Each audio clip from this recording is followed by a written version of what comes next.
be unapologetically herself and to use that voice for the betterment of herself and others. One thing would be about not let people tell her worth and not let people judge what she's capable of or not. That was my sport, was yapping. I was a yapaholic in grade school, so. You are your book, you are your person, you write your own story. Everyone else is an influence in that. I've realised that the only competition that I really have is myself. Hey everyone, Jamie here.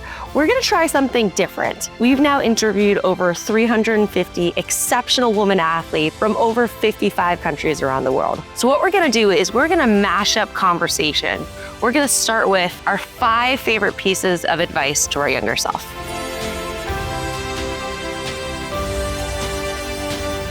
South Africa's prop, Babalwa Latsha, has signed a new contract with English Premiership Women's Rugby Club, the Harlequins. This time around, she'll get an opportunity to play a full season with this team. My name is Babalwa Latsha. I play rugby and I'm from South Africa. What advice would you give to your younger self? So say your 10-year-old self is sitting next to you. What would you tell her? You know what? I would actually tell her that it's okay to be different.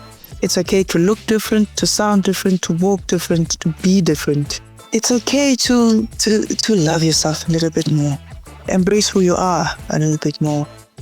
I would tell her that to find her voice, as difficult as that may seem, to find it, and once she has, which she will, to be unapologetically herself and to use that voice for the betterment of herself and others, and to be a little bit more brave in pursuing what they are insanely passionate about, in pursuing fearlessly at that, what truly, truly sets their hearts on fire. And in that process, to take someone with them as they rise in that process is to lift someone as well in whatever way that they are able to, in whatever way that they know best. Doing well by Angelina Lanza on the outside. Looks like she might actually get it. That's Lanza on the outside. He's picked up German. I am Angelina Lanza. I am a para-athlete from PX. And Angelina, how did you get into your sport? I started sport a long time ago when I was a kid, actually, because I was an active child and I really loved running around every time, everywhere. And my father was like, okay, you want to run everywhere? You will have to make sport then. What would you tell to your younger self? So if younger Angelina is sitting next to you, what would you tell to her? I would love meeting my younger self, actually. I think I would have said different things. One thing would be about not let people tell her worth and not let people judge what she's capable of or not. And that she's the only one to know that because she's the only one in her own body. So don't let people judge you about what you're doing, and it will help you with your confidence also. And I would also tell her to trust intuition. That is something that is really important. I think, and it really helped me being where I am today, because sometimes you just feel the thing, and if you let people tell you, okay, now that's crazy, blah, blah, blah, then you don't trust yourself anymore, and it really will teach you to progress. So that is also something important. And I would tell her also that her passion for athletics would make her grow in a way that she wouldn't have imagined, and that she would have been proud of the woman that she had become. When I started athletics, I was really a shy girl. I wasn't really confident. I often felt like I wasn't at the right place. Asia Hogan started playing rugby only a year and a half ago, but has already made her mark on the field. Hogan-Rochester over on the far side there. Steps through. Yeah, so my name is Asia Hogan-Rochester. I am a Toronto born and raised native, and I now represent the women's rugby sevens team for Team Canada, and am coming off the back of an Olympic silver medal win for the country as well.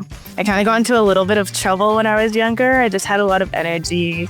The teacher would have to move my desk around a lot. That was my sport, was yapping. I was a yapaholic in grade school. So I just had a lot of energy though, and I didn't always know where to put it. But my now teammate, Charity Williams, she also went to my high school. And one day she came back off the back of the Rio Olympics with this cool bronze medal. And in summary, like, you can do it too. It's not for other people. If you're playing sports, if you're somebody who plays on women's teams, and you see me doing what I'm doing and you want to do it too, like, you can. Don't wait to be confident. Don't wait to put yourself out there. Even like, don't wait to see somebody who looks like you to do it. You do it and be that person for somebody else. That is such incredible advice, and I wish I had that advice when I was younger too. Fran Brown is a woman of many talents. Not only is she a professional percussionist, she's also a trained circus artist, a skydiver, and a student of physiotherapy. Yeah, so hi, I'm Fran Brown. I'm a Paralympic cyclist. I'm currently part of the British cycling team. And I'm also a physio. When I'm not riding my bike, I work as a physiotherapist. And I come from a background of several sports. I came through paratriathlon and before that, paraclimbing. One thing that we like to ask all of the athletes we work with is, if younger Fran was sitting next to you, what would you tell her? Don't let what others either think of you, say to you, or think you can be define who you are. You are your book. You are your person. You write your own story. Everyone else is an influence in that, positive or negative, and that's for you to filter out. But don't let somebody else write your story for you or dictate how that should look. You're independent, and whatever that looks like, that's who you are. And yeah, like, learn your values and live your story. Amy Thompson is a British F41 shot putter who competes for Great Britain. She got her start in parasport at the age of 10 and went on to win gold at the 2022 international competition in Jesolo, Italy. So I'm Amy Thompson. I'm a 41 shot putter and I'm 18 and I compete for Great Britain and also England. How did you first get into shot put? It's not a super popular, super common sport. What do you wish you could tell yourself if young Amy was sitting next to you? That it's not a straight line journey. Like, I've had so many things that have affected me during my competition and competing and training, that these things will put bumps in the road, but no, not everyone has a smooth road to where they want to be and who they want to be as a person and as an athlete. Are you comfortable sharing what some of those bumps have been and how you picked yourself back up from them?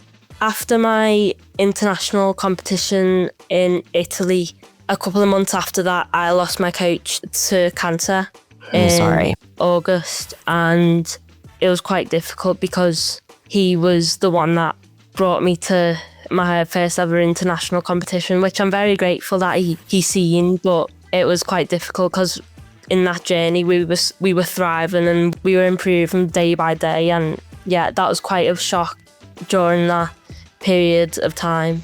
Thanks for joining us. If you like what you're hearing, please leave us a positive review. If you want to impact the future stories we tell, take our community survey in the notes section of this podcast or in the YouTube links. We want to hear from you. Stay tuned for our next episode. If you're not following the Flame Bearers channel, covering resilient women Olympians and Paralympians, hearing about their struggles, hopes, and triumphs, you don't know what you're missing. Subscribe and watch new episodes of Flame Bearers now.